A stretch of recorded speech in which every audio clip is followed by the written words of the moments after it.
Hello, Durud and Shalom. Durud, we are live. We be live. Guys, I need you guys to ask me questions today because there's a lot of confusions regarding the agreements coming or not coming between United States and the Islamic Republic.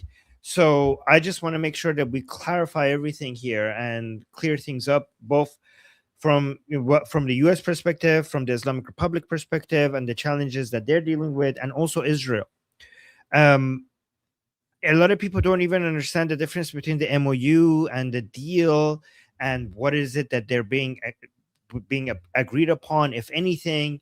A lot of people think that this is not happening because President Trump already said that we're close to an agreement 38 times. So, and we weren't close to it at all. And this might be another one of those, or a lot of people think that, oh, the Americans are abandoning, the Iranian people. A lot of people don't understand what the 60-day period is about. We're hearing a lot of rumors from the US side regarding what the MOU, what the agreement is going to be about. We're getting a lot of contradictory information from the Islamic Republic. What does it mean if we do get a MOU? What does it mean if we do get a deal? What does it mean if we don't get an MOU? What does it mean if we don't get a deal?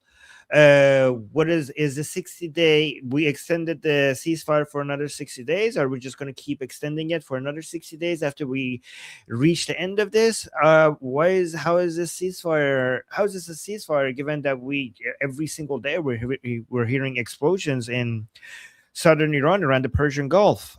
What can the Iranian people do? Like all of this. Let me know. Yeah, we need a whiteboard. Exactly.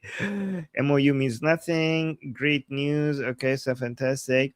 Guys, make sure, I do want to make sure that you guys ask questions here. And if I miss your question, ask it again. Oh, there we go. There we go. Somebody's asking. Doc Powell is saying, do you think kinetic strikes will continue at some point? I mean, kinetic strikes are happening on like it happened yesterday. Like we're talking, and we will probably have it again today. Like we have them every day, right? We have kinetic. I mean, I think you mean to the level, at the scale that we had in Operation Epic Fury, and it really depends, right? What we will have kinetic strikes here and there. The question is the scale of it, like how big it's going to be. Um, One way or another, if the Islamic, as long as the Islamic Republic is in power, the Americans will be militarily involved with the Islamic Republic. Even if they come up with an agreement and eventually a deal and they leave this area, if the Islamic Republic is not fallen, the Americans will at some point or another have to come back and finish the job. Well, not finish the job, like help the Iranian people finish the job. But so militarily, we are going to see this going back and forth for as long as the Islamic Republic is standing. We already got our first super chat. Well, thank you, Fleshy Interloper, saying Armin's planning, best planning. Well, thank you. Appreciate that. Thank you so much for the super chat. We got more questions. 3 cents saying, what's the latest deal? What are the points? So, guys, we have to be careful with our wordings because we have the word deal, which we're not even close to, and then we have the MOU, which is the memorandum of understanding, right? The memorandum of understanding is not a deal, right? So right now it seems, if you could believe, both sides, like both the Americans and the Islamic Republic, is confirming that we're getting to the final stages of getting to an agreement on the MOU, not a deal. The memorandum of understanding creates the framework for the Islamic Republic and United States to get to a deal, perhaps in the next 60 days. Okay, so let's be careful with what we're talking about here. And what was the question? I forgot the question. Yeah, let me see. What's the latest on the? So yeah, the latest is. Let me give you a quick summary. The latest is that the United States is saying that we're really close to an agreement on the MOU, and finally, Araghchi, the foreign minister of the Islamic Republic, is also came out and confirmed that yes, we're getting close to the final stages of getting into having an agreement for an MOU. This is the first time that both sides are saying the same thing. Usually is the Americans say something and the Islamic Republic says nah, or the Islamic Republic says something and the United States says nah. But on this point, that we're getting to the final stages for an agreement for an MOU, memorandum of understanding. Finally, both sides are saying that yes, that's happening. Does that mean that it's happening? Not necessarily. Anything might happen within the next, I don't know, few hours, and all of this might go. We might even go back to full scale confrontational head to head military operations again, just like in the middle of the Operation Epic Fury. So we don't know, but we have never been closer. We have never been closer. However, even though there is an agreement that we're getting to the final stages for an MOU, there is disagreement on what's in the MOU, because the Americans are saying this came from the White House. Okay, so the Americans are saying this is in the what they're moving towards to. Nuclear material will be destroyed and removed. So that's what the Americans are saying will be eventually in the final deal, right?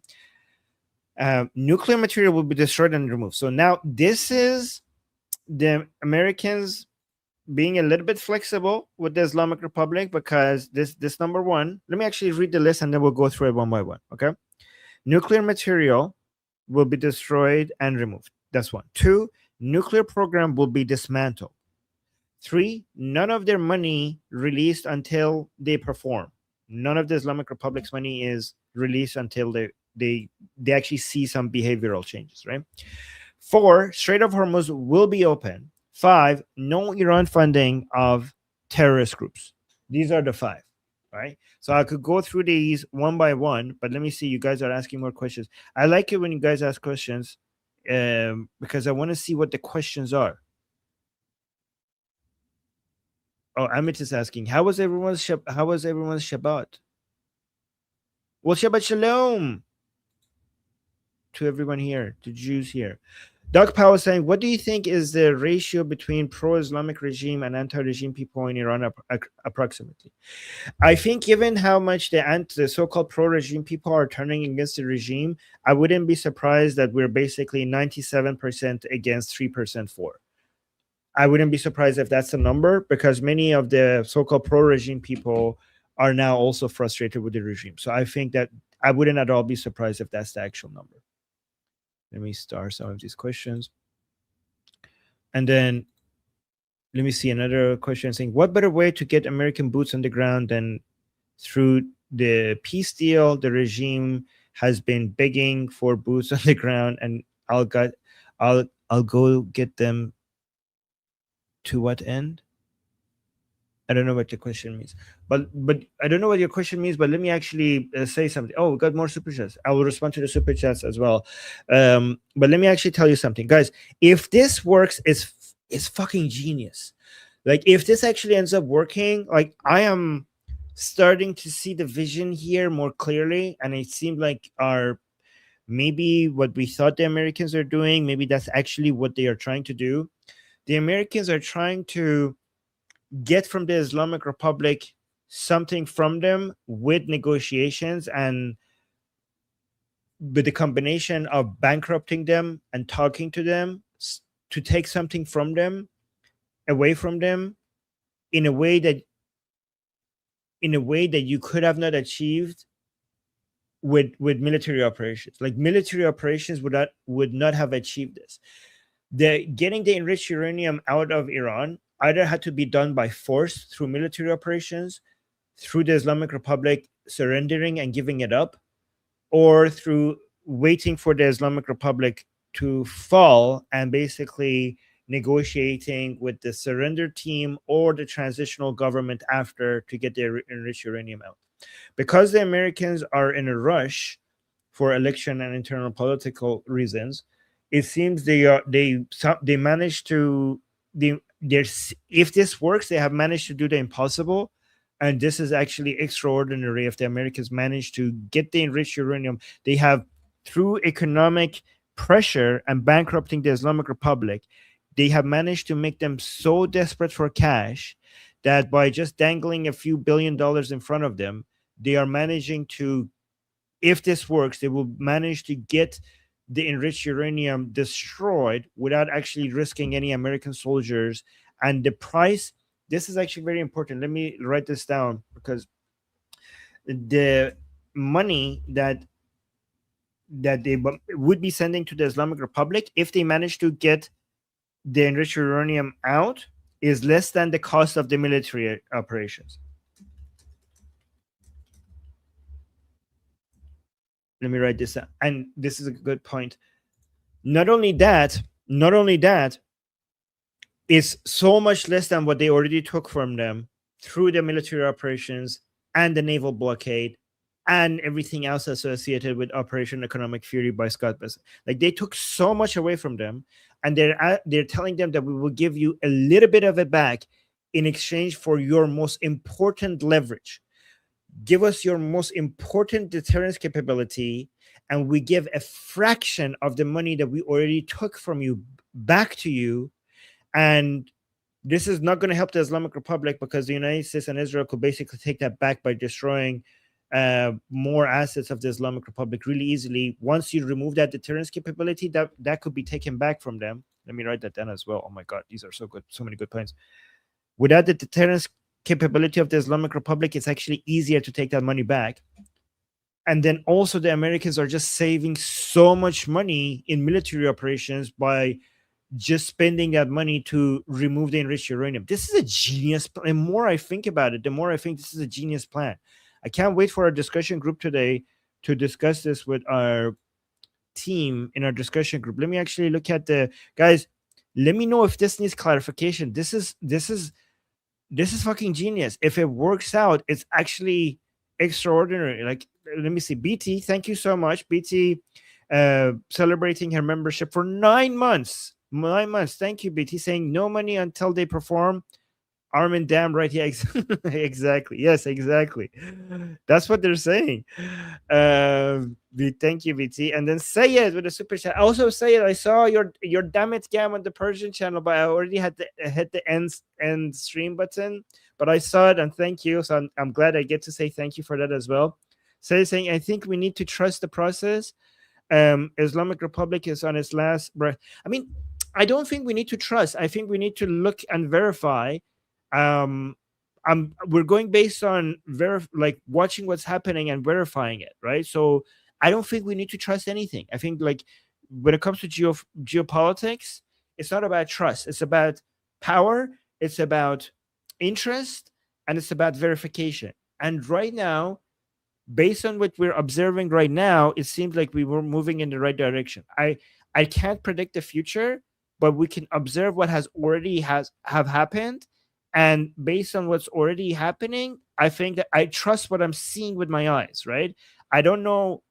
I think people shouldn't try to predict what's going to happen in the future, but I trust what I'm seeing. And what I'm seeing is that the Islamic Republic has already lost so much.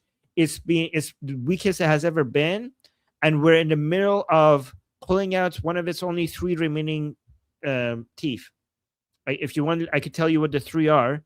But the most important one is being pulled out with the Islamic Republic is losing with negotiations what it didn't lose with war. Oh my God, I should write that down as well. The Islamic Republic is losing its most important deterrence capability and leverage with negotiations. It's losing something that it is giving up something that it wasn't able to, that its enemies weren't able to make it give up in war, but they managed to get it to give it up with negotiations. So basically, the summary is what it didn't lose in war, it's now losing in negotiations. This is why the Paidari camp within the Islamic Republic is correct. The Paidari camp in the Islamic Republic is that negotiations are the end of us. Negotiations are the end of us. Like, I have screenshots of so many of the things that the Paidari camp of the Islamic Republic is saying. They're losing their mind. Like, it's unbelievable. They're saying that if the negotiations are anything like the Arakchi, the foreign minister of the Islamic Republic, is describing, they're saying this agreement is the end of the Islamic Republic. Guys, the pro-regime Iranians, the pro-regime Iranian analysts are saying from inside Iran that this is the most this is a birthday gift to President Trump. And if we sign this, we're signing the death of the Islamic Republic. I'm not saying that. Pro regime Iranians are saying that. Pro regime Iranian analysts. Let me look at some more questions you guys are asking. Gary saying, can the IRGC survive another 60 days with the blockade in place? Yes. Because so they're going to get more and more desperate, but they will still be able to survive it. I think like we cannot just rely only on the blockade is important. Here's the thing. The IRGC will be able to survive as long as it has money for suppression of the Iranian people, right? So the blockade itself will not completely remove enough wealth from them for them not to be able to afford that. But what the blockade does is that it reduces it removes the resources in the Islamic Republic, and it will, as they get less and less money, as they have less and less money, more people within the Islamic Republic are going to turn against each other because there's less to go around for more of them, right? So there's that. The Islamic Republic, the parts that are in power are going to become more desperate for cash, which would mean that the United States will be able to buy them out and remove their deterrence capability a lot easier. So if because of the blockade, if the Islamic Republic is so desperate for some billions of dollars that they are willing to give up their most important leverage, which is their enriched uranium, after that the Islamic Republic will become so much more vulnerable. Remember, the Islamic Republic has only 3 shields left, and the most important one is the enriched uranium. The blockade is making it easier to take away one of their shields and give them money for it, right? So the blockade is also removing the Islamic Republic's ability to completely pay out like its proxies, which also makes it more vulnerable because that's one of their other shields. So it's contributing to them becoming weaker and weaker, but it doesn't necessarily mean that the blockade by itself will make them collapse in 60 days. But good question. Shauna is asking, I just got back from work. Are we talking about the deal? We're talking about the MOU, the Memorandum of Understanding. Yes. Which is basically the frame, what would create, if they sign it, it would create the framework for the Americans and the Islamic Republic to maybe get to a deal within 60 days or not, or maybe they will extend it, or we're going to go back to boom booms and a mess. Okay, we got 2 more super chats. Let's respond to the super chats. Guys, is this helpful? Like, do you guys like streams like this where I just answer your questions? Because I think like there's a lot of clarifications that is needed. And I think if I just come and respond to you guys, we're going to get a lot more information out there on a rapid, let me actually remove star some of your questions as well before I go to the super chats. There we go. Star. So guys, you can see on screen right here, you need to put a question mark at the end of your question. And if you put a question mark at the end of it, StreamYard will highlight it and identify it as a question, right? And it would be easier for me to find the questions that way. If it hasn't been highlighted as a question, then it means that it hasn't been identified as a question, so it will be hard for me to find it. But even with the highlighting, sometimes I'm going to miss some of them. So if you see I missed them, ask them again. See, you see this one? You see, it put a question mark right next to it. It means that it's been identified as a question. Let me start at one so I could get to it. All right. So Omid is saying, how much power do you think the Paidari camp has, Armin? Very little. They have people power. They don't have military power, and they don't have economic power. That's why their requests are being ignored by the Office of the Supreme Leadership and the IRGC, and also the negotiation facing fraction, right? All 3 of these main power. So if you have 4 powers, the Paidari ones are the least powerful, and their only power comes from the fact that they could cause. Actually, we should wish that they were more powerful because they're working in our favor, right? Because the Paidari camp, which is the most ideological, crazy jihadi Durka Durka camp, they have zero military power and zero economic power, but their people power means that they could cause rage against the regime for being flexible, showing some capitulating to the Americans, and they cause internal division. So they actually are working in our favor, but they have very little power, and that's why they're being sidelined in right now in the negotiations. Let me actually answer the super chats first. So Fleshy Interloper with the super chat. Thank you so much, Fleshy. Is saying yes, it's good, but it better lead to regime change. Here's the thing, Fleshy Interloper. I think we one way or another we are going to get regime change. Okay, the question is not a matter of if. The question is when. Like we are going to have regime change, but we don't want regime change in like a hundred fucking years, right? We want regime change faster. So yeah, we want it to happen, like, so it's a matter of when. What did it say in Persian? Diruzut, something like that. Anyways, I'm not gonna say that. Yeah, exactly. Javid is saying exactly. But yeah, we will have regime change, but we want it sooner because it's just so difficult for not just for the Iranian people, but for also for the whole world to just be continuing to be living with this level of evil. Another super chat. Thank you guys. Thank you for the super chats from Pushups. Pushup is saying, Juhe, you're not awake yet. Also, move head so I can see books. Oh, okay. There you go. There you go. Okay, I can't. I need to focus on the questions. Let me see if I got some other ones starred. Wow, we're getting so many questions. Look at this. Okay. Okay. I will prioritize the super chats because I'm getting so many questions. Okay, wow, so many questions. Okay, we have demands for questions then. All right, so let's go to this one.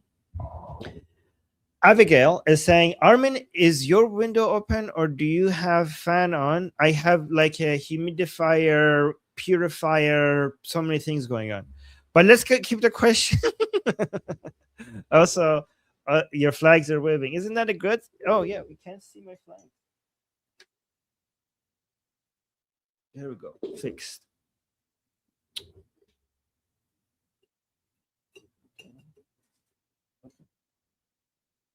Better? Okay, there we go. Okay. You can't see the Israeli flag. What the hell? I want people to, I really, the Israeli flags needs to be very easily identifiable because I want people to get butthurt as they scrolling through the streams. If somebody comes here, I want butthurt. I want the butthurt flowing. Okay. Doug Powell, thank you for so much for the super chat.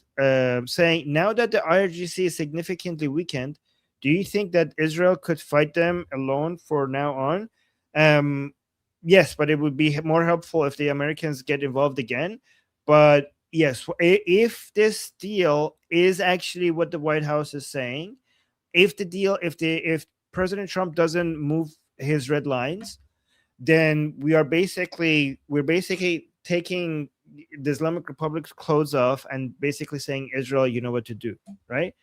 That's what's happening. That's what's happening. We're basically disarming the Islamic Republic for Israel to finish the job. Okay. Can you guys, is my Israeli flag showing properly? Because I want to make sure that people when that's the first thing people see. Oh, we got super chats. Let's do the super chats first.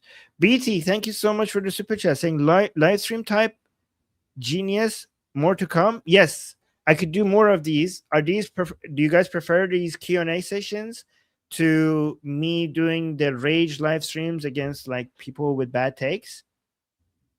Because I think this way, like, we're gonna get so many. Also, this type of live stream will give us. Thank you, BT, for the super chat. Also, these types of live streams will make it easier for me to get the answers to these questions. Like I could get my editor to go clip the parts that I'm answering questions, and each one of them could be its own standalone video.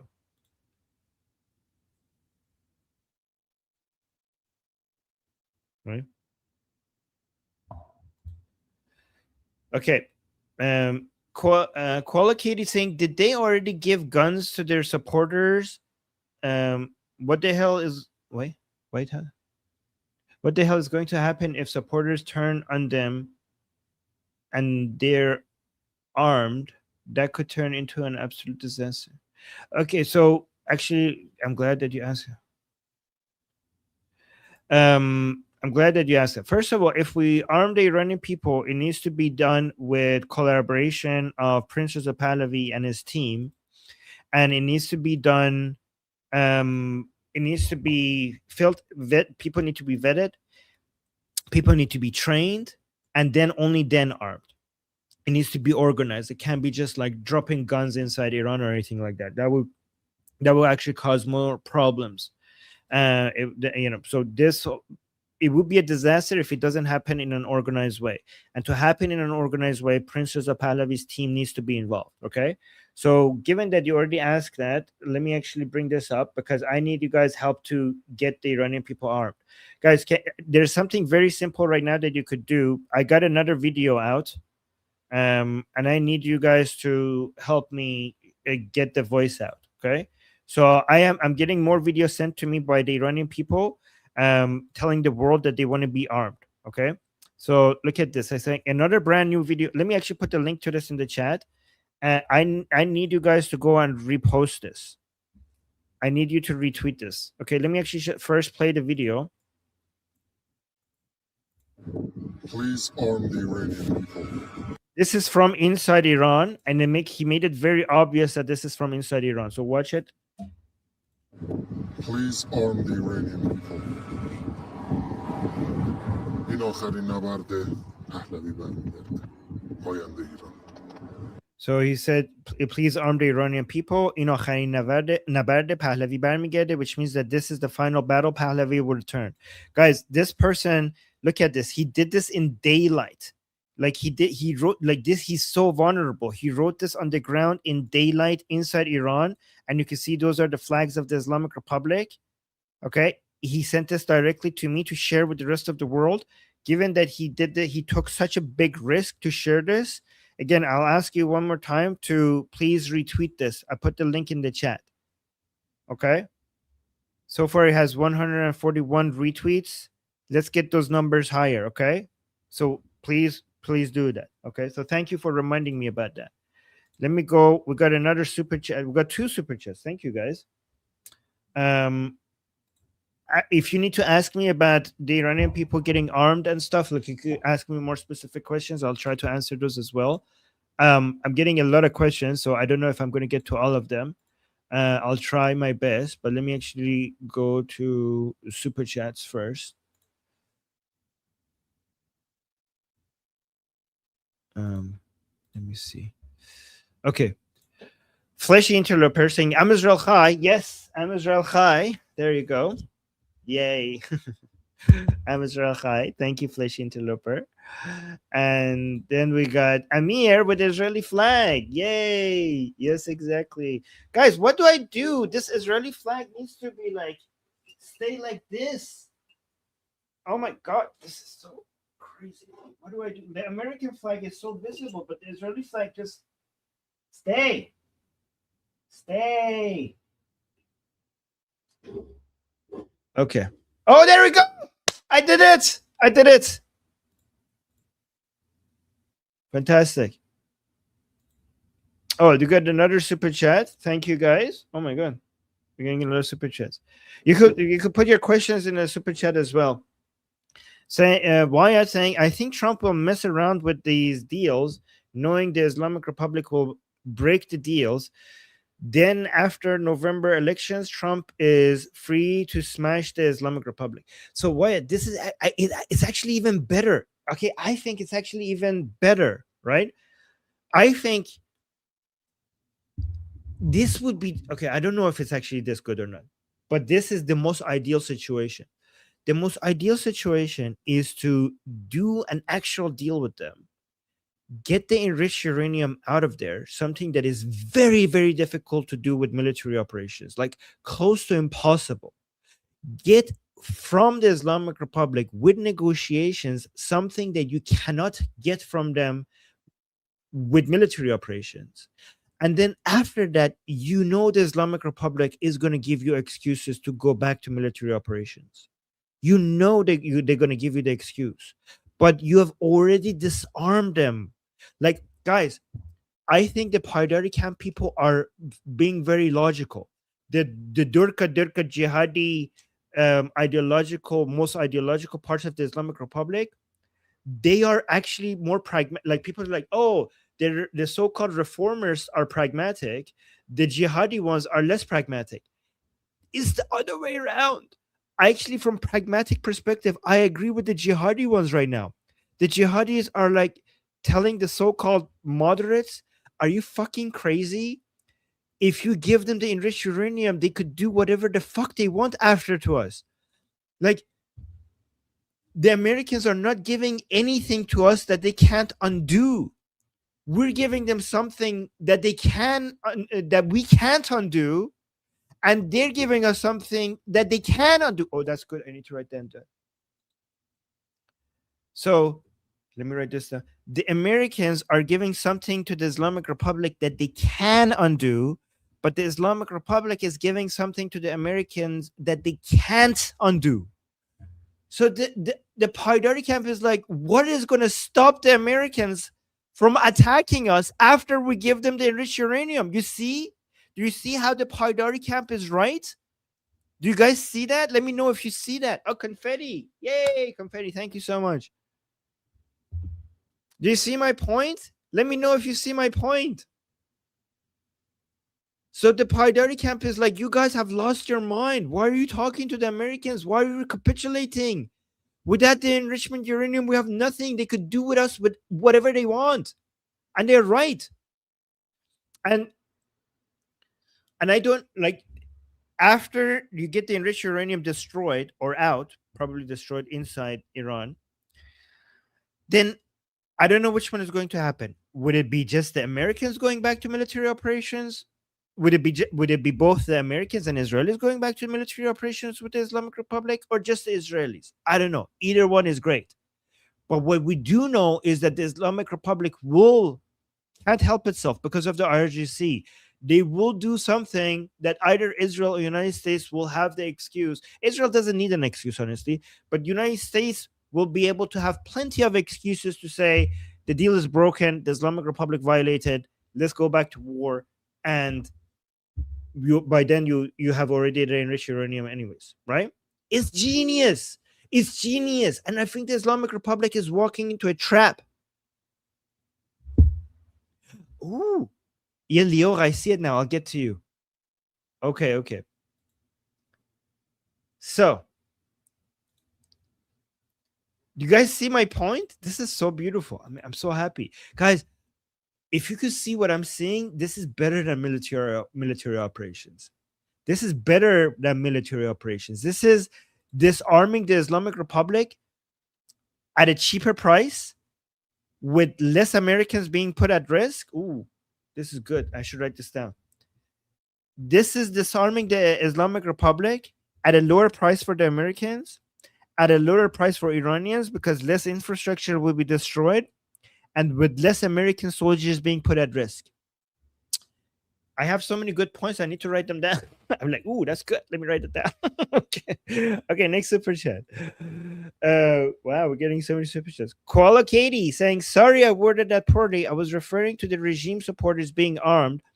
I'm imagining a bunch of poorly trained Durka running around, angry with guns. We'll go share the X post now. Okay, so if they're, here's the thing. This is eventually, I think the Iranian people need to be armed with drones more than guns. I'm not saying guns are not important, but drones are more important. Okay.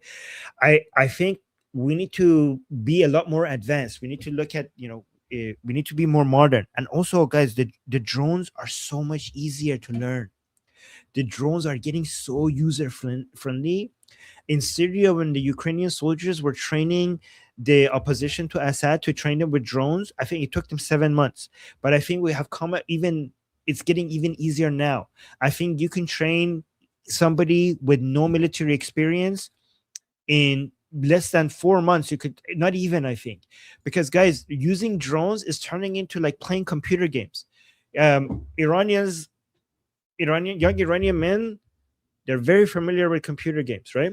So imagine a bunch of untrained Durkas running around trying to shoot the opposition. What are they going to do against drones, right? We a whole bunch of we're going to have like a huge army of drones managed by the Iranians inside Iran against the regime. That would be devastating to the Islamic Republic. That would be devastating to the Islamic Republic. That's what we need. Let me see. Regime supporters being armed. I'm mentioning a bunch of poorly trained. Here's the thing. I also think the regime supporters can't really be armed by the regime. I think what we saw on state TV regarding the Islamic Republic arming their supporters was just a fear tactic, right? Because these regime supporters are turning against the regime. So it's not really a good idea to arm them. It's not really a good, like, not for the regime. The regime would not want to arm them. These people are getting angry. These people would want to go kill the people who are responsible for this deal. So that would not be a good idea. So I don't think the regime is going to arm its supporters. Maybe some factions of the Islamic Republic would want to do that, but the regime itself altogether would not want to do that. But I think they might talk about it on state TV, saying that we're doing that, so that maybe the Iranian protesters, anti-regime Iranians, get scared and not come into the streets. I think that was more of a fear tactic than an actual policy. Let me know if that answered your question. And then we got another super chat. And thank you for sharing that post, guys. Let me see how many reposts we got. Ooh, guys, you got it to 162. Thank you, guys. Thank you. And yes, confetti. You got, guys. We got to 10 our super chat goal at the not even halfway through the stream. Thank you, guys. Thank you for all the support. And then hold on. Then we had Crypto Fanatic. Let me make sure I didn't miss anything. After Fleshy was Crypto Fanatic.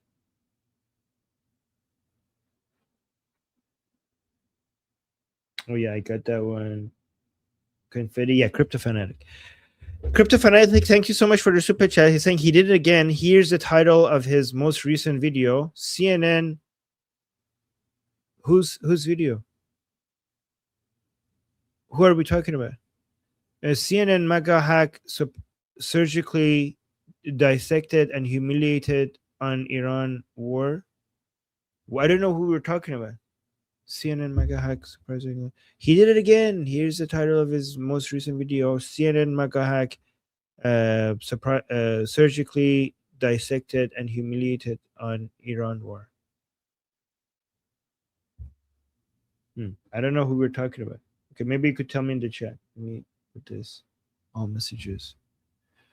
I don't know if I should do review videos because I think I'd rather review what you guys are saying. I'd rather review I'd rather talk to you guys, right? And then here, okay, Hezi is saying remove a couple centimeters off the bottom of the flag stick. It will stay lower and more stable. Oh, okay. I'll try that. Right now it's doing good. Okay, right now it's doing good. You know, I want to see if we could get more people coming out and entertaining us by raging and being angry that that we're Zionists. That's why I want to make sure the Israeli flag is showing so that we can see some butt. It's fun to see some butthurt in the chat, right?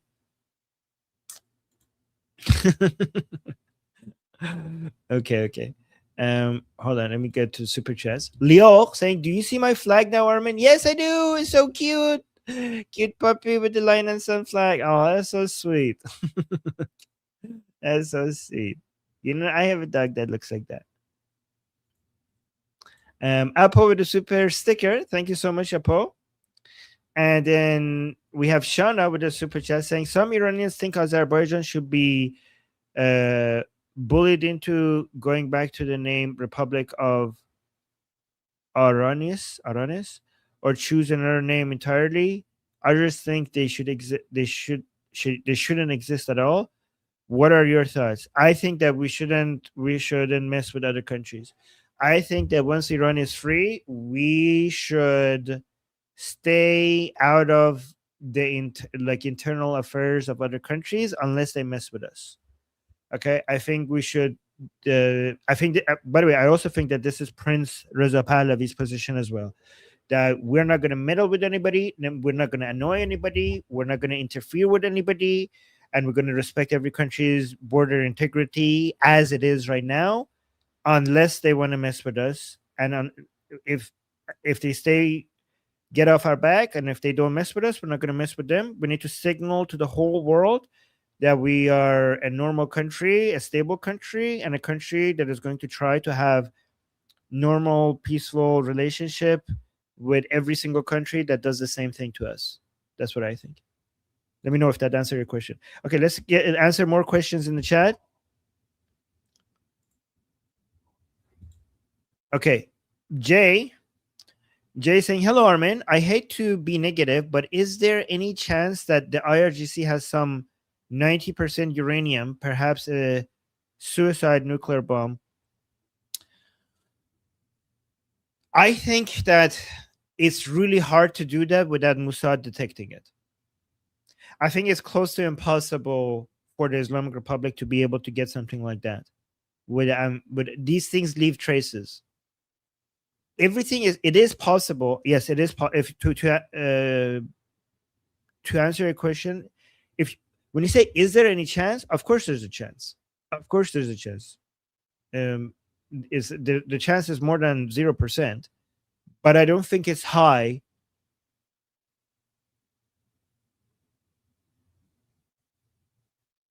If this is if this is happening, then I think Israelis know about it. I think Israelis know about it, but it's really hard to do something like this without getting detected by the Israelis. You have to understand, Jay, that the Israelis are not watching these things from far away. The Israelis are within the Islamic Republic, everywhere, at the highest levels. At the highest levels. Like I could tell you that even within the office of the Supreme Leadership, we have Mossad agents right now. We have so many Mossad agents within the Islamic Republic that when the Americans are talking to the Islamic Republic, when they come to talk to Israelis about it, many times the Israelis they tell them that we already know because we were on the other side of the table listening to you while you were negotiating with the Islamic Republic.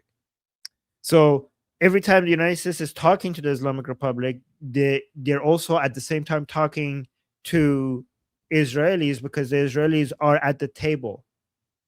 That's how deep the level of infiltration of the Mossad goes into the Islamic Republic. So with that level of infiltration, how could you do something like that without it getting detected?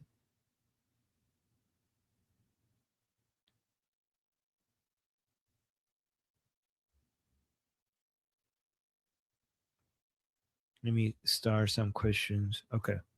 Okay, we got more super chats. So let me go to the super chats first.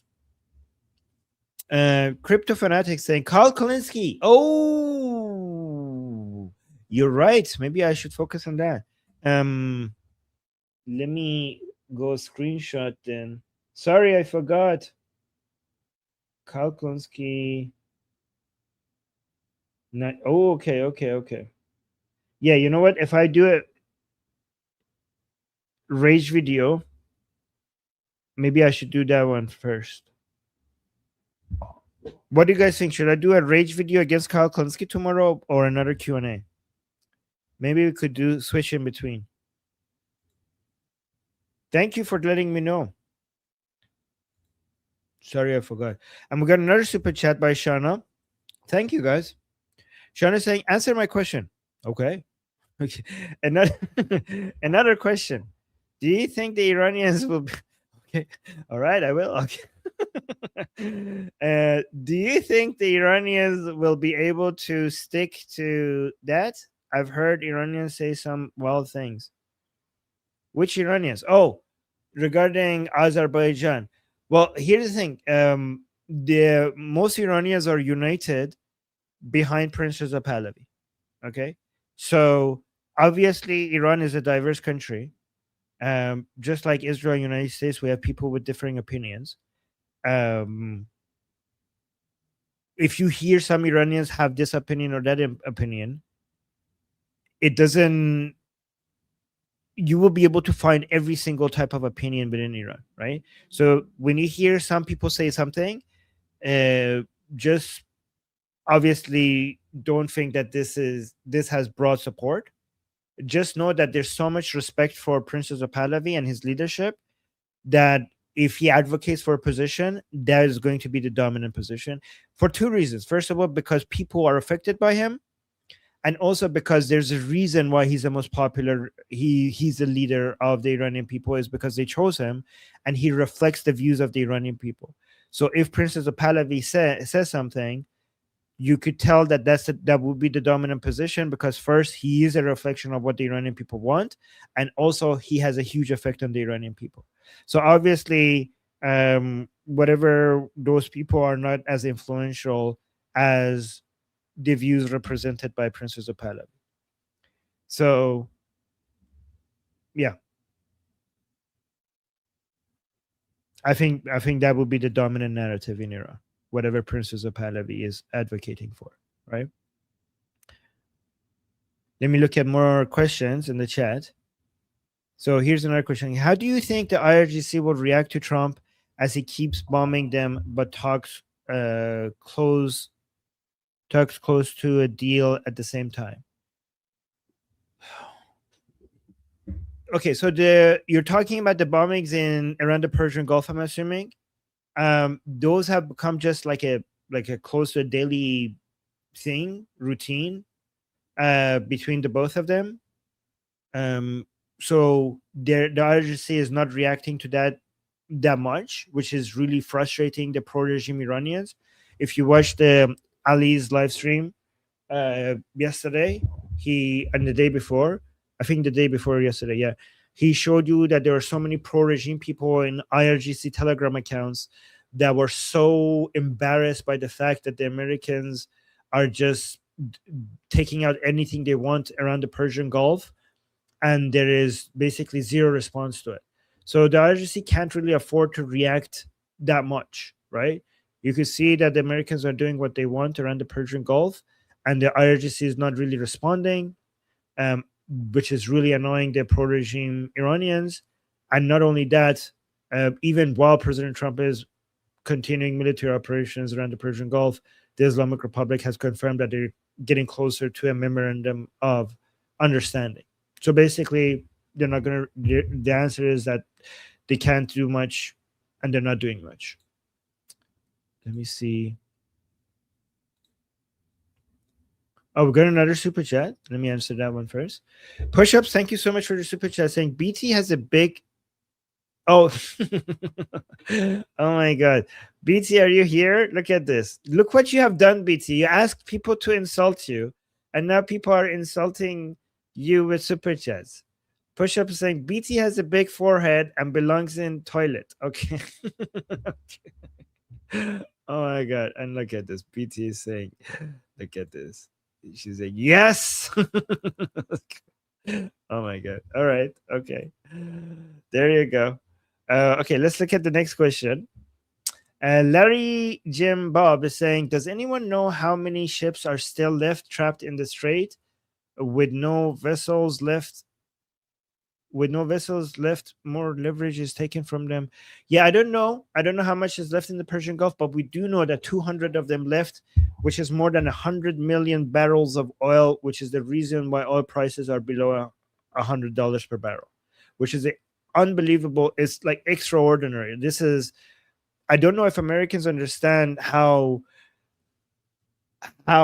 impressive it is that the Americans managed to do that, because I have to, like, guys, I brag about everything I get right, but I have to admit what I get wrong. Okay, I and almost every single other person assumed that it's really difficult, close to impossible, to get oil tankers through the Strait of Hormuz, because even if the Islamic Republic is really, really weak, it takes very little to close the Strait of Hormuz, because as long as there is even a small amount of risk to commercial ships around the Strait of Hormuz, the commercial ships are very, very risk averse.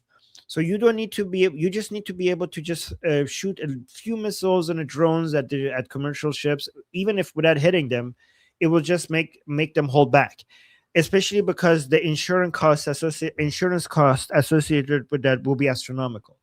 So we our assumption was like, yeah, there's all tankers are stuck, and the only way to solve this is to just, I don't know, end the Islamic Republic or end the military operations and use the blockade to get the Islamic Republic to open the Strait of Hormuz. You can't open it by force alone, right? But it's interesting because many people, many analysts were suggesting that the market is being irrational because given they were calculating if the Strait of Hormuz is closed, this should be the price of oil right now, and the price of oil seems to be unreasonably low. But apparently, the market was not being irrational. The market doesn't just notice the news. The market goes based on supply and demand. And apparently, the supply of oil was big enough for oil prices to be below $100 per barrel, because President Trump and the United States somehow managed to actually get all of 100 million barrels of oil through the Strait of Hormuz during this time, which now explains why oil prices didn't go as high as $200 per barrel as Islamic Republic promised. They even promised $300 per barrel. They only managed to get to 120 for a very short amount of time, and most of the time it was below 100, which is very impressive. Like I think people are not appreciating how crazy impressive this, how big of a success this has been for the Americans. How they have done it, like, I don't know, but we have to one day figure that out. We got another super chat by Crypto Fanatic. Thank you so much for that, Crypto Fanatic, saying, I wanted to join your discussion group, but the people there are so retarded. It's painful to listen to them. I like your solo show better. We have some really great people there. What are you talking about? We have some people with bad views, and we have people there with really good takes. And the point is to create a place where we could talk to people with bad takes to change their opinions, right? Like the whole point of having discussions and our group calls is, by the way, guys, the discussion group, the link is in the chat. The link is, it's pinned to the chat. It's in the description, and it's also in this QR code. It's also in the bio of our YouTube channel, Liberty Politics. But the point of all of this is for people with good takes to talk to people with bad takes, to maybe have people, make some people with bad takes change their opinions, right? That's the whole point. So if we make a group with people with only good takes, then we're creating an echo chamber, and we will have less of an effect, right? It's good to make our group calls somewhat of a challenge, right? Exchange of ideas, battlefield of ideas, right? But thank you for the super chat. Let me see. Yeah, okay. So Gene was saying a question session is great. Yeah, guys, you guys finding it as helpful? I think if I spend more time just answering your questions, like we could go through clarifying a lot of many things in rapidly like this.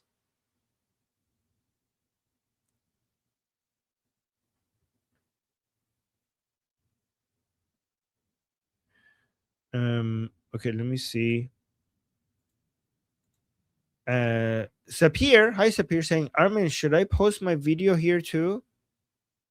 Yeah, you could link it up. Yeah, I haven't finished watching it. I'm going through it. Yeah, you could link it here for sure. And thank you for posting it in the discussion group. Appreciate that. Thank you for your take and your analysis. And then Shannon give us a super chat. Thank you, Shannon. Saying, I don't mind you reassuring people, but there's a lot of energy going into placating one or two implicable people that get repetitive and tiresome. You're saying, okay, hold on. You're saying that I know who you're talking about.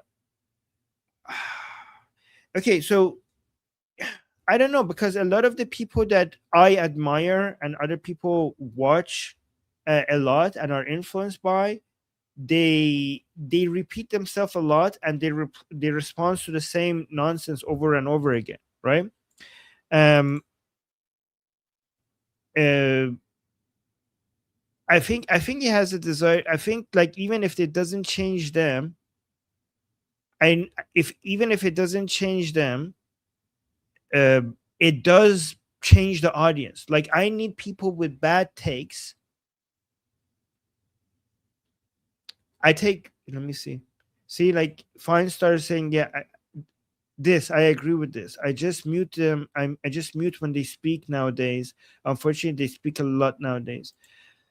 Yeah, guys, but these bad takes, I know you don't like hearing them, but how are we going to address the bad takes if we don't go through them over and over again? Um, and we also have so many people who are new to our channel who haven't heard them. So the people with bad takes, when they bring these bad takes up, it gives us an opportunity for people to hear the response. For every person that I can change their mind, there are many people who are might have those views a little bit or considering them, who are listening to me responding to them, and I'm impacting them by responding to them.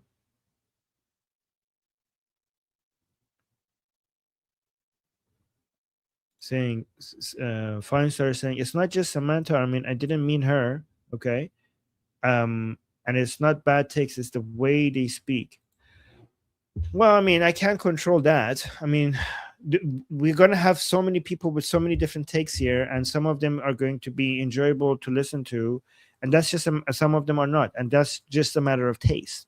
It's just a matter of taste, and I'm gonna try to diversify it as much as possible. So if there are a couple of people that you don't enjoy listening to, at least there's a whole bunch of other people, so that you have some diversity going on here. So guys, the channel is Liberty Politics, and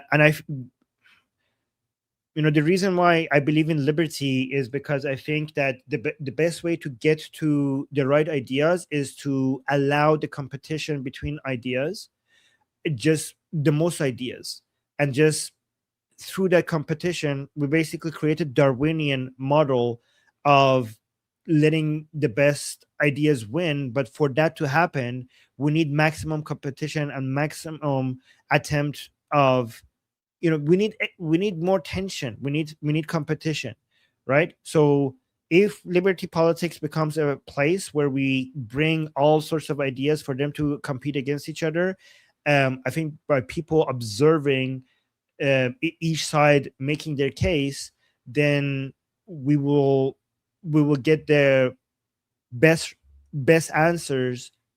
um the best answers will be discovered through this process in the most efficient way, right? I truly do believe in the wisdom of the crowd model. I don't believe in the wisdom of individuals, but I do believe in the wisdom of a crowd, which only emerges if you allow maximum competition.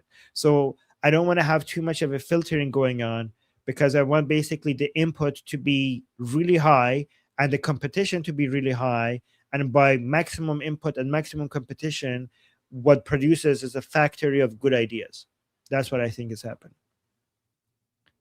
But if you can't tolerate some of them, just skip those areas, right? And this is why we will clip these videos eventually. Like, we're going to find more ways to clip the videos. So if you want to watch them, maybe you could watch the areas that you like.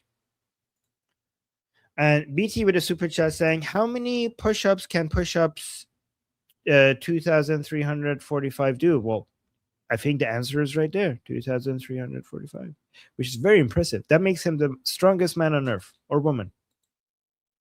Thank you so much, BT, for the super chat. Bobcat with a super chat. Thank you so much. Saying, yes, love watching your discussion groups. Keep up the great work, Armin. Well, thank you, Bobcat. See, some people appreciate. Do you like the entirety of it, or does some parts of it get annoying? Thank you, Bobcat. I think the net, even if you don't like some parts of it, I think the net result is pretty good. And then push-ups. Thank you. We were just talking about your push-ups. Saying, already answered that question. Pay attention. Okay, Hey, it's hard. It's hard. There's so many things happening in the chat. Okay, it's hard. I don't have any assistance here. Pay attention. Okay, okay. Sorry. I'm sorry. I'm sorry. Calculus here. Okay. Oh my god. Read, like read, pay attention. Okay, stop yelling at me. Jesus Christ. Thank you for the super chat. Shannon with the super chat is saying, I don't mean Samantha, I mean angry black pillars. Yeah, I mean, I see why they get annoying, but it gives us a window to reality, you know. So we want to see what black pilled ideas are out there, because we need see guys, let me tell you, Shannon, let me tell you something, right?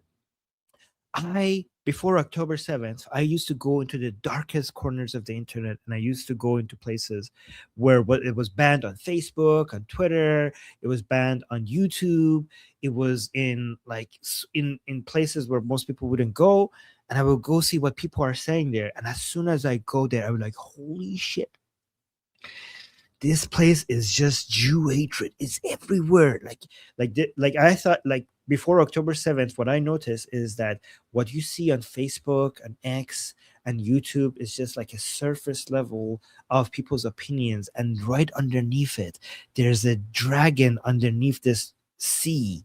It's just waiting for an opening to come up, because below that everybody was hanging out on the surface, and I just went in deep, and I looked into the deepness, and I saw this darkness, and I saw this monster in this darkness thing waiting to get out. And I was telling people for so many years that guys, the world is covered with Jew hatred. The world is covered with Jew hatred. And people are like, what are you talking about? I mean, like, Jews would come to me like, Armin, I'm a Jew. I don't see this level of hatred that you're telling me. Like, I'm a Jew in the United States. I'm a Jew in America, in Europe, like in UK. Like, where is this? I'm like, it's right here. Come, let's see. And they were like, no, it's not there. You're imagining things. This is like olden times. This is like during the Holocaust. We're past that. That's the old times. I'm like, no, it's there. It's gonna come back. And then October 7th happened, and then that was the opening. Okay.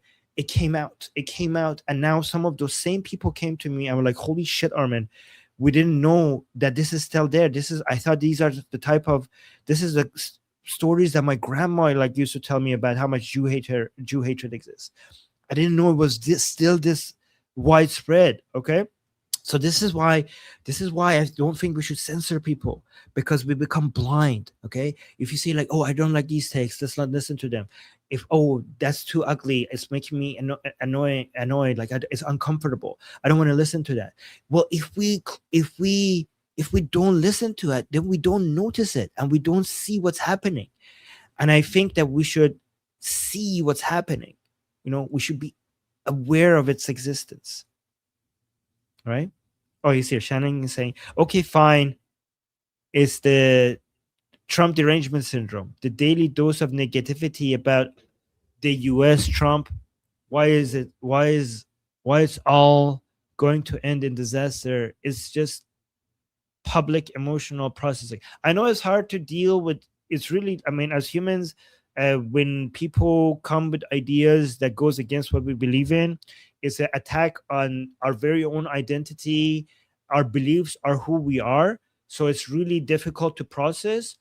But I think I've developed a habit of just not tolerating the existence of these ideas, but tolerating seeing these ideas. Because if we're in a battle, right? We're in a battle for civilization, okay? And we need to know our enemies. And to know our enemy, we need to see our enemy. And if we're in a fight, we need to basically toughen up, I think, in my opinion. And we need to basically learn to just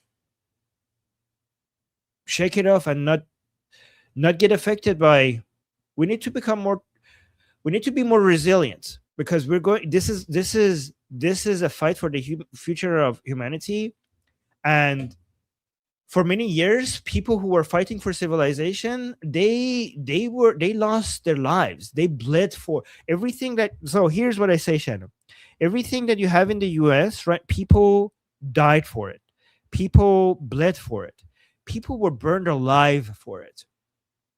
So if our cost to fighting for civilization is listening to people's bad takes or takes that we don't like, that is this fight, the cost of the fight that we're in is very insignificant compared to what other people had to pay to protect civilization. That's what I think. So thank you, Shannon, for the super chats. And we got more. Wow, thank you guys. Saying Samantha is base. She's trying to learn and does it in neat way. We love to have her in the group. Yes, exactly. Okay.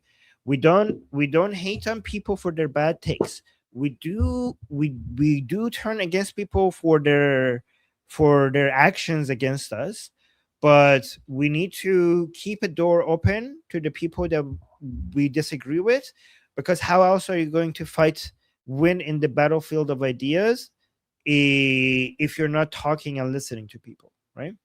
Exactly. Thank you, Amir. Fleshy Interloper with the super chat saying censorship lets things fester. Perfectly summarized, perfectly said. I could not have said it better than myself. Fantastic. Good job.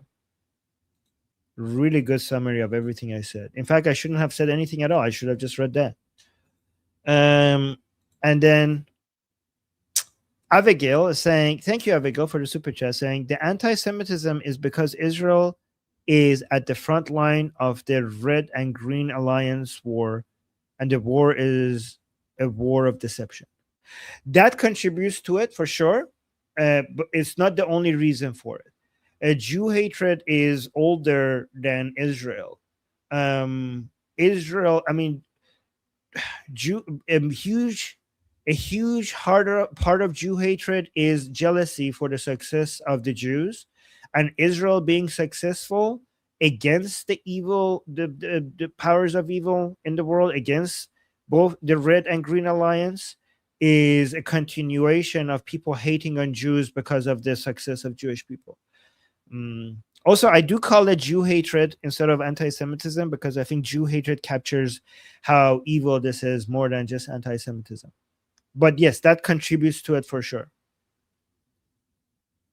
Yes, but you're saying contributes. It's not the sole reason, but it contributes to it. And then we got another super chat. Thank you guys for the super chat saying, Father of Chaos, love the username, saying, I realized during Bondi Beach attack, a Muslim stepped up as a hero. What is the difference between his Quran and the Islamic regime Quran? Their Quran is exactly the same.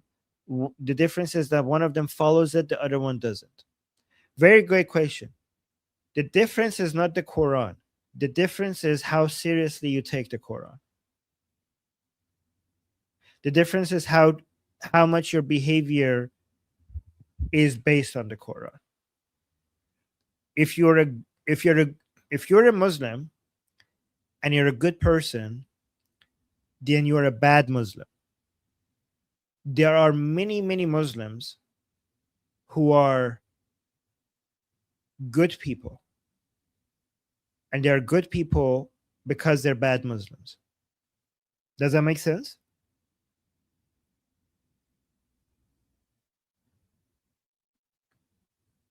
Okay, let me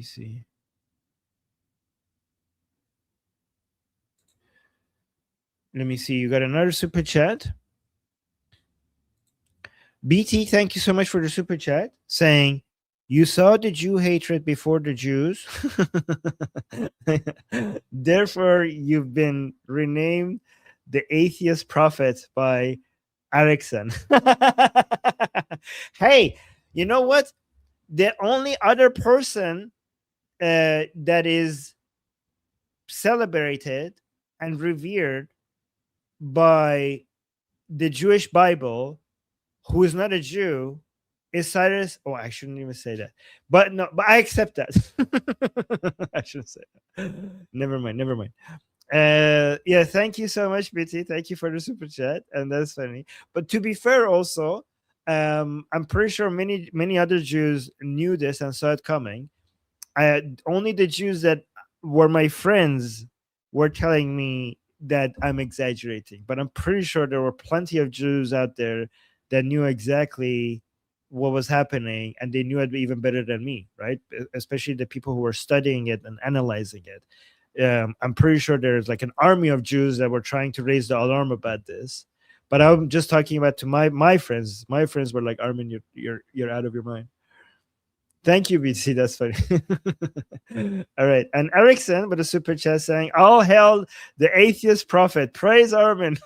Oh, no. I'm going to get in trouble for this. Thank you. Thank you. And then Nare, thank you so much for the super chat saying, heard we're funding Zionist butts here. Here's my little part. Well, thank you, Nare. That's thank you, Nare. That's very sweet. Okay. Thank you. Thank you. Wait, Nara, you have your admin, right? Let me check. Yes, your admin. Fantastic. Cool. Okay, let me see. Let me see. A deal coming. Somebody is asking a deal coming. An MOU is now more likely than ever. We're still far away from a deal. It seems like it. We can't be sure. It seems like if we do get to a deal, it is exactly the type of deal that we were hoping for, which is a surrender deal. But right now, we're only getting close to a memorandum of understanding, which is the framework for United States and the Islamic Republic to eventually get to a deal.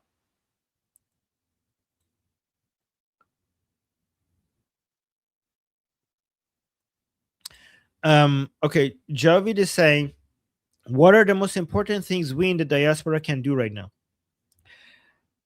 Great question, Iranians. One thing is maintain unity. Okay.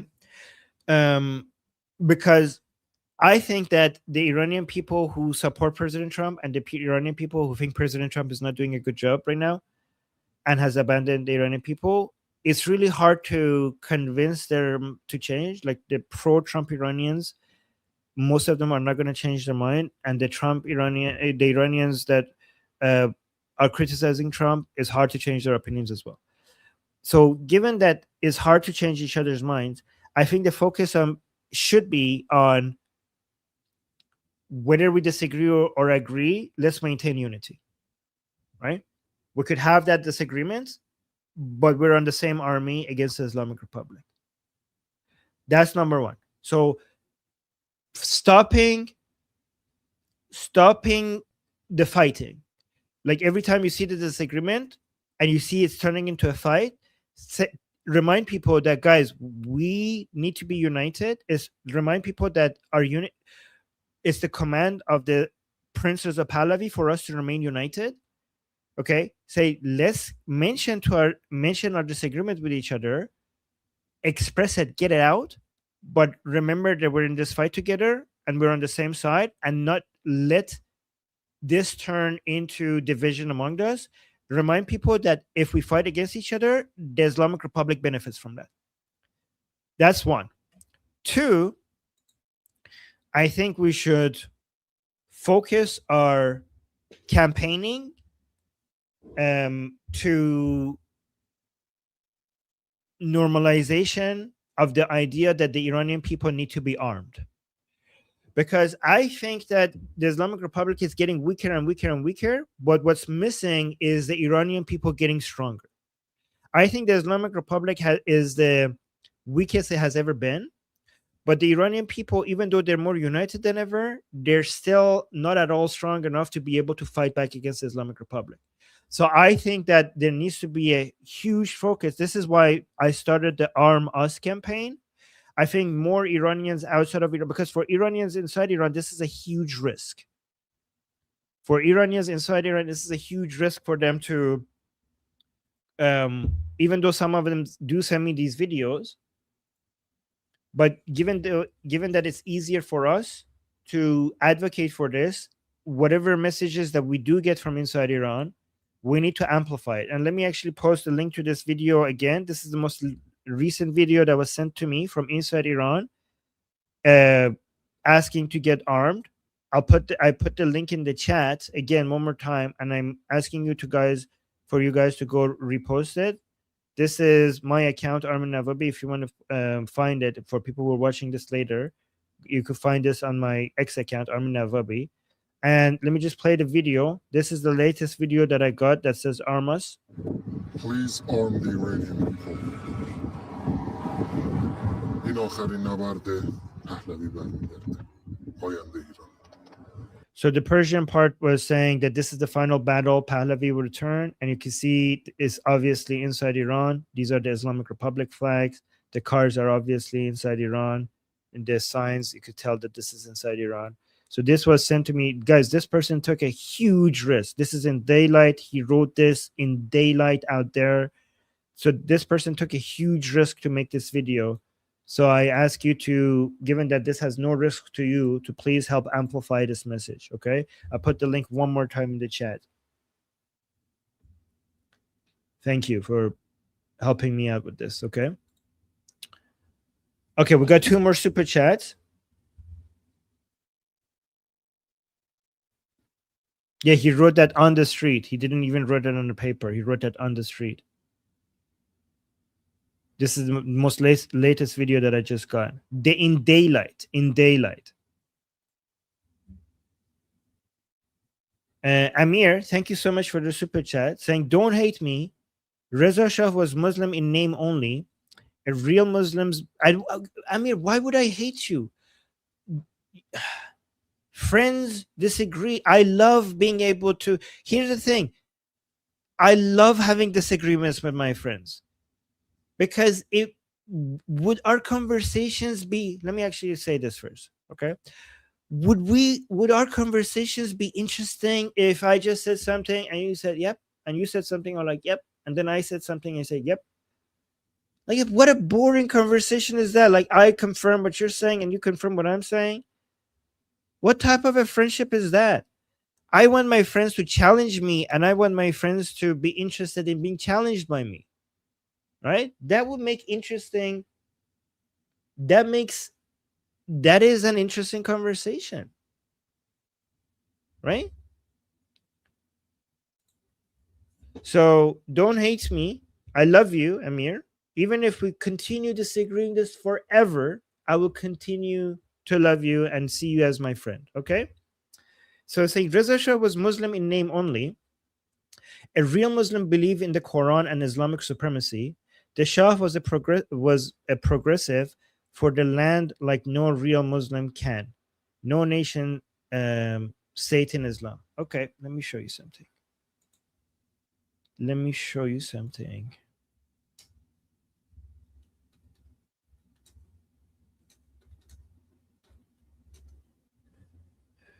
me see if I can find this.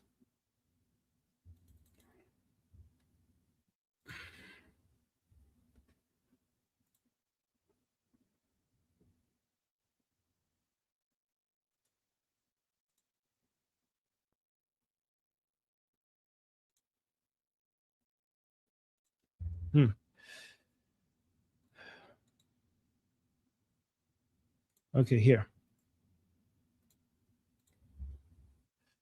Okay, let me show you this. This is Muhammad Reza Shah. This is Muhammad Reza Shah at Mecca praying. Okay, so you're telling me that this person is a fake Muslim because the reason why you're saying he's a fake Muslim is, let me see. Well, you said Reza Shah. Reza Shah, maybe, I don't know. Muhammad Reza Shah was a Muslim. He said he's a Muslim. I believe him. And Prince Reza Pahlavi says he's a Muslim.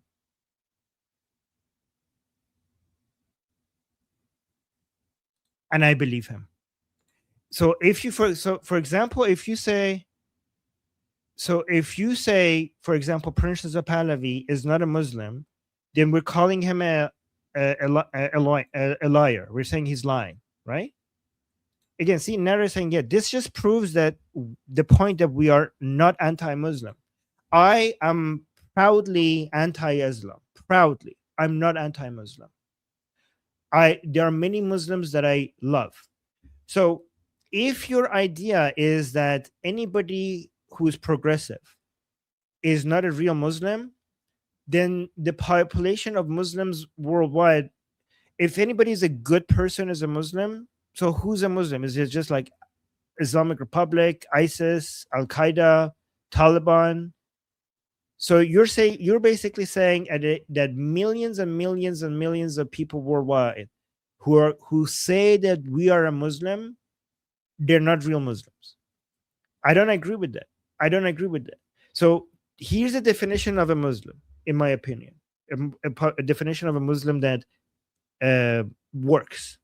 A Muslim is somebody who says I'm a Muslim, who believes in Allah, who believes Muhammad was the prophet of God, and who believes that the Quran was the word of God.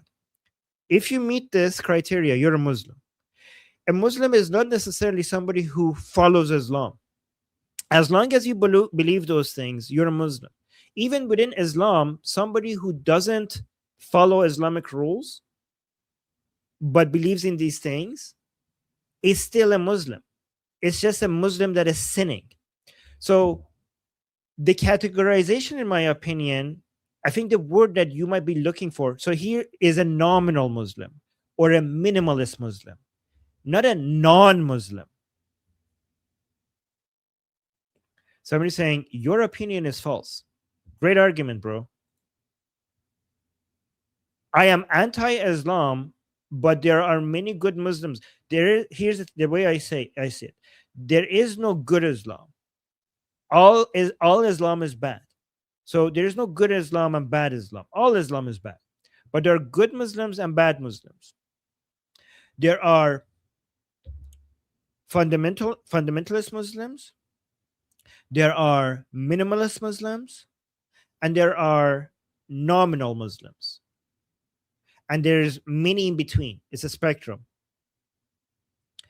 Nominal Muslims are people who are Muslim only by name, meaning that they say they're Muslim. If you ask them if they believe in Allah, they say yes. If you ask them if they believe in the Quran, they say yes. If you ask them if they believe in Muhammad, they say yes. If they say believe in Quran, they say yes. But they probably never read the Quran, and their lives looks identical to somebody who's not a Muslim. Those people, I call them nominal Muslims. Nominal Muslims, meaning that they're Muslim by name and their life and behavior doesn't look like anything like a Muslim, right? And then we have, but they're still Muslim. Then we have minimalist Muslims. Minimalist Muslims are people who do the bare minimum of the behavior required to be a Muslim, meaning that they pray, they fast, that's about it, right? And then they go with their lives and they don't think about Islam other than that. They just do the bare minimum.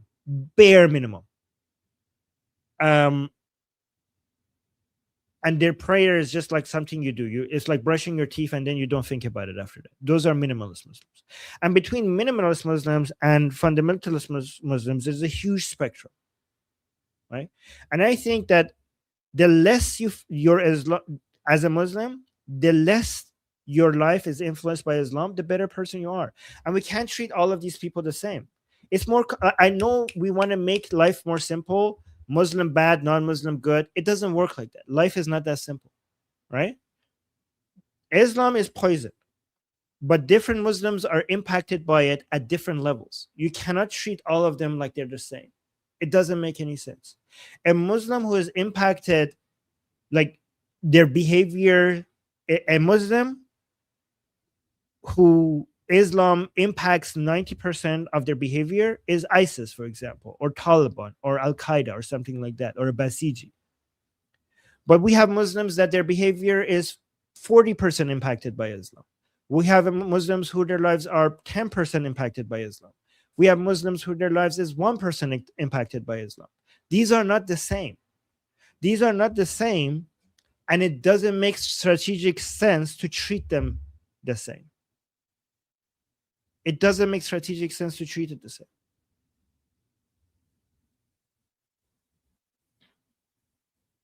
Oh, there you go. Like Cyrus is a Muslim. I'm saying, Armin, I couldn't agree more. You know what you're talking about. Thank you, Cyrus. And Cyrus, if I remember correctly, you're a Muslim, right? Cyrus, are you? Like, let me see in the chat. Look, Cyrus is pro Pahlavi, pro Israel, and a Muslim. Did I get that right, Cyrus? Let me know in the chat. Yes. Look at this. Cyrus in our chat, Shia Muslim, pro Pahlavi, pro Israel. He's on our side. I disagree with him on Islam. He disagrees with me on my atheism. I don't care. We're in the same army. I think Islam is bad. He thinks Islam is good. We make it work. I think Islam is really bad. I think Islam is the worst thing. He doesn't agree with me. He doesn't agree with me on that. He doesn't agree. It doesn't matter. It doesn't matter. Friends can disagree. Okay, we got a lot of super chats. Let me go to super chats. Oh, let me see. Amir clarified. So Amir is saying, then I guess I'm all religions at the same time. If just need to say it and not believe it. Nope, you need to believe. So I made it very clear. Self ID and belief is required. Following. So let me put it in three categories. There's two things that are required. One thing that is not required.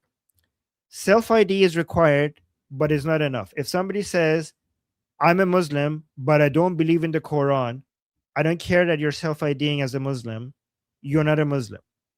If some belief is required, but is not enough. If somebody says that I believe the Quran is word of God, Allah is God, Muhammad was the prophet, but I'm not a Muslim, then you're not a Muslim, because self ID is also required. Self ID is not enough. Belief is not enough.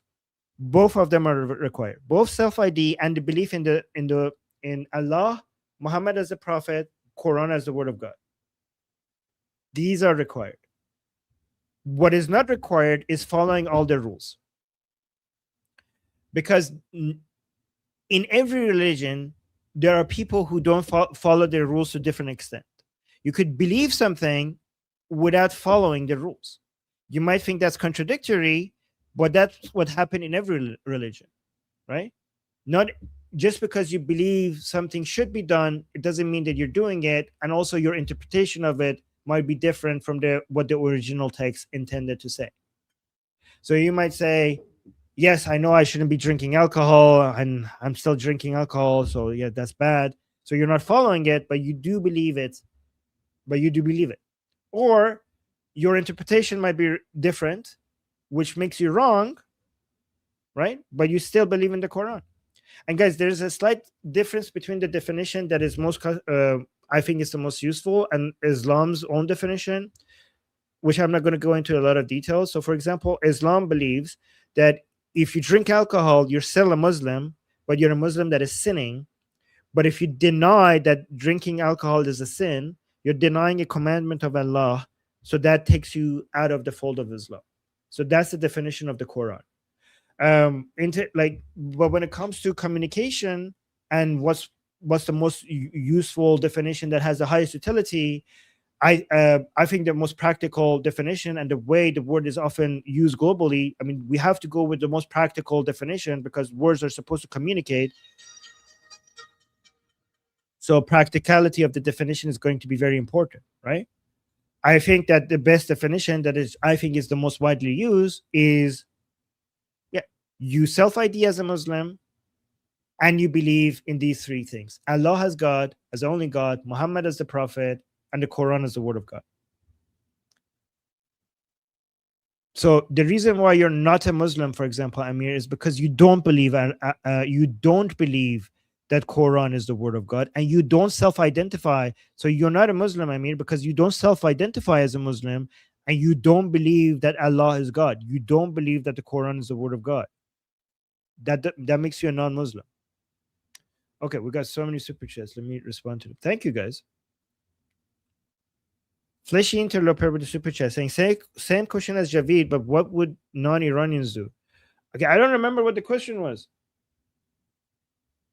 Guys, like, how am I gonna, like, when you give me the question? Say, okay, let me see Javid. Oh my god, I don't know. I have no idea what the question was.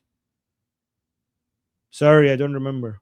Okay, but what should not? Oh, okay, now I remember. What should the diaspora do? Okay, same question as Javid, but what should non-Iranian? Okay, thank you. First of all, thank you for wanting to help us out. I appreciate that, Flish. Like, I'm still amazed how many non-Iranians are asking how to contribute to liberating Iran. You guys are amazing. I really appreciate that. What should non-Iranians do? Keep the attention on Iran and convince other non-Iranians how important the fall of the Islamic Republic is for the whole world, not just the Iranian people. Help us keep the attention on liberating Iran. That is the most important thing. And thank you for being with us and asking that question. And then we got another super chat from Wyatt saying, how would US know who are the right people to arm? So I believe that there needs to be, first of all, I'm pretty sure military experts will be able to come up with a solution to this. In my opinion, based on everything I've seen, every time you're arming a section of the population, if it's supposed to work, you need a vetting process, and the vetting process could be done by having an area as base of operations that you have liberated. I do think that that area needs to, even if you don't put American soldiers on the ground, it needs aerial support from Americans and or Israelis. That area needs to be a place where Princess of Pahlavi's team and Mossad collaborate with each other to vet people. And then only after that they train them, and only after they finalize their training, which with the vetting process will continue while they're being trained, then only then they will be armed. That's what I think is the solution. Sarah, thank you so much for the super chat saying your knowledge of bingo card, basically the chart that we have for the Islamic Republic officials. One, is it possible percentage chance there are friendlies defectors in upper tier of IRGC? Oh yeah, for sure. Like the possibility of that is basically 100%, because it has been confirmed that we have Mossad agents at the highest levels of the Islamic Republic within the IRGC and within the office of the supreme leadership, for sure, 100%. And then two, where do the Durkas go on surrender? Russia, Turkey, isolated island? Depends on how rich you are and how much access you have. So the main place used to be Venezuela, but now that United States has Venezuela, that seemed like a bad destination. I think a lot of the Latin American countries will still be some of the most popular destinations. Cuba was also one, but that seemed not like a good option as well. Russia would be, so I think the best option for the highest tier people would be Russia and Latin America. Lower tier people would be Iraq, Afghanistan, and Pakistan. And then lower tier would be you're stuck with the Iranian people. You're stuck with the Iranian people and you can't go anywhere, and they're going to tear you apart.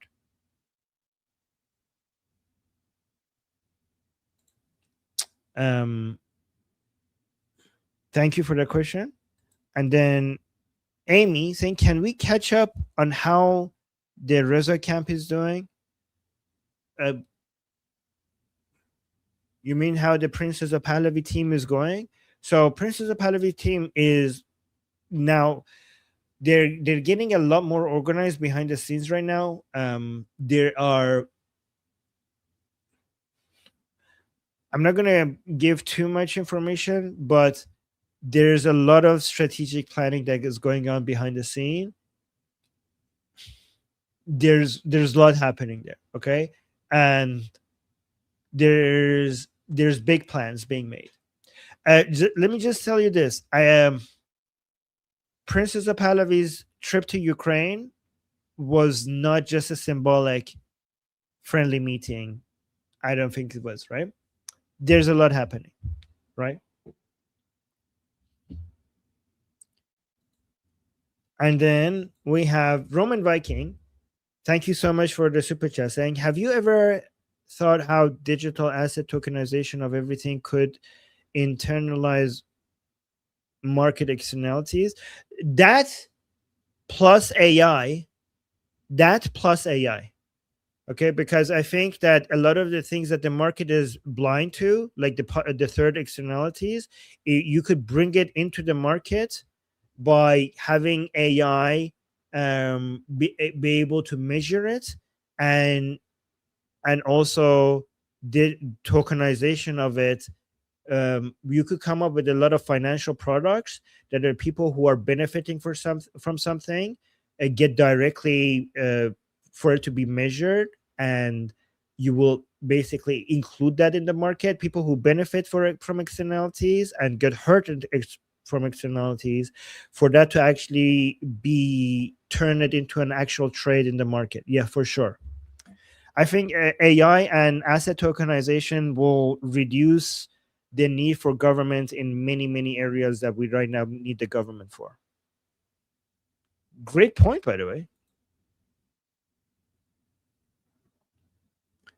And then say it with a super chat saying, but good Muslims have a more positive effect on Islam's growth. No, no. Good Muslims have a good positive effect on Islam's death, in my opinion. I don't want Islam to grow. Oh, okay, I see what you're saying. Okay. So there's two things. Okay, there is reform and there's secularization. So good Muslims who are participating in reform are unintentionally spreading evil by providing cover for Islam, right? But good Muslims who are responsible for secularization are killing Islam. This is such a nuanced point. I don't even know if I should open that can of worms. So there are many good Muslims who provide cover. So good Muslims are the grass that the snake that is true Islam hides in, right? So good Muslims, by being good people, make the world think that Islam is not that evil, and unintentionally they provide cover for Islam, right? So that's true. But also good Muslims who don't wear their Muslim identity and advertise it, and so it's good Muslims who advertise them being Muslims are normalizing and selling Islam and unintentionally spreading evil. But good Muslims who are secularizing the way that the Muslim community lives are introducing the Muslim community to un-Islamic ways of life and are killing Islam. So it goes both ways. So we have Muslims who are good, who are coming out and like, yeah, I'm Muslim, mashallah, salam alaikum. And like, oh my God, they're so kind. They brought me cookies. I guess Islam is not that bad, right? So that is a harmful effect. They're good people and they're spreading the idea that Islam is not bad. But then we have the opposite. We have good Muslims who are going to their community and saying, I'm a proud American, I'm Israel Chai, let's celebrate Christmas, not wearing the hijab, normalizing not wearing the hijab. So instead of them bringing Islam to the secular world, they're bringing the secular world to the Muslim community. You see how this goes both ways? Right. Okay, need to finish this fast. Oh my God, guys, no more super chats. Thank you. Wow, guys, you're supporting us so much. Thank you. Amir saying, not simple since like alcohol, the Quran and Momo are anti-Israel. If you love Israel, you're against your religion ways. I mean, it doesn't matter. If you are against your religion in small ways, your religious teachings or your religious if you are against your religious teachings in small ways or in big ways, you're still a Muslim. You're just a Muslim who's not following Islam. Again, self ID, belief, following, practice. Self ID and belief is enough for you to be a Muslim. Following Islamic teachings that is not required for you to be a Muslim. Self ID and belief is required. Following the rules is not, whether they're big rules or small rules. MRC, thank you so much for the super chat saying, Armin didn't mean to say you don't care if the Iranians get armed. I didn't say you said that. Well, okay, yeah. I know you do. Okay. We see Trump in different ways. He is selfish. I don't respect him. Why show gratitude to a person with poor character? Well, I think everyone is selfish. So, but your selfishness expresses itself in more different ways. For example, I'm very selfish. Everyone is, but I get joy out of seeing other people happy. I think that even if you're a kind person, your kindness comes from selfishness because you get joy out of making other people happy. So for your kindness comes from your own selfish desires in getting joy out of making other people happy. So when you say he's selfish, yeah, he could be selfish, and he could at the same time, for example, want to see the Iranian people. Like based on what I've seen of him, I think President Trump genuinely does sympathize with the Iranian people, and I genuinely think that it might not be his highest priority, and it shouldn't be because he's a president of the United States, but I do think that he actually genuinely cares about the Iranian people. But whether if he did or he didn't, this is not about respect. This is about understanding that we have mutual interest, and even if everybody was basically working on what interests them and their own selfish needs and wants and their own interests, as long as we have mutual interest, we could work with that, right? And I think United States and President Trump has a lot of mutual interest with the Iranian people. So even if you have no respect for him, as long as you understand that there's a lot of cooperation to be to have here because of our mutual interest, that's is enough. So respect is not necessarily mutual interest is good enough. And then we have Newish for the super chat. Okay, I need to read these really fast. I need to go soon. Once I said the same in Iran revolution, that Shah was Muslim and had seen him praying. I said he was different. Adam deleted my comment. Reason given was something about wrong info spread, was blocked for a bit, left a bad taste. Sorry, admin on our I said Adam. Why did I say Adam? Admin on our channel. Okay, I mean we don't remove comments for that. Okay, so admins all admins, the only comments that we remove is spam comments that makes the chat unusable, and also comments that are being targeted abuse on a specific person. So please, admin, keep that in mind, admins. And sorry for that experience. That's not our policy here.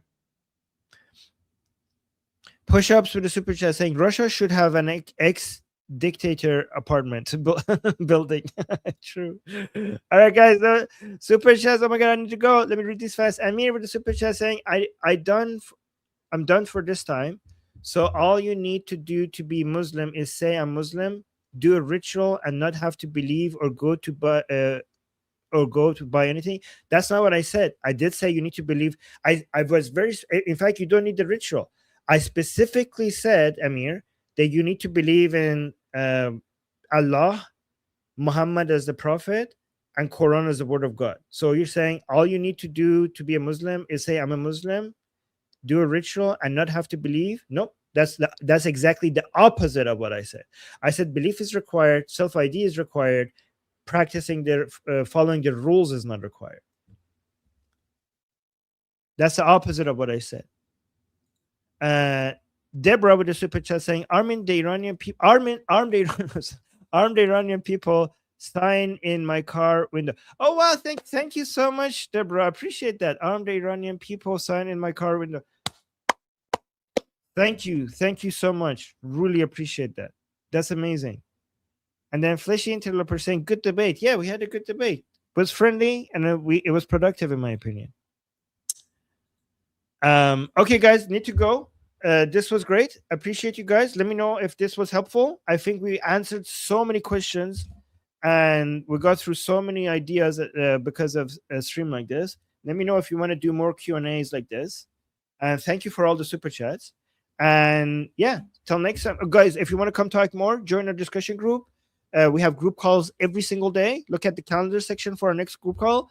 The link to that is in the description. The link is in the QR code right here. And the link is in the bio of Liberty Politics YouTube channel. See you guys soon. Till next time. I'm Israel Chai. Slava Ukrainia. Cuba Libre. Long live America. Javicha Payande Iran. See you guys in 14 minutes.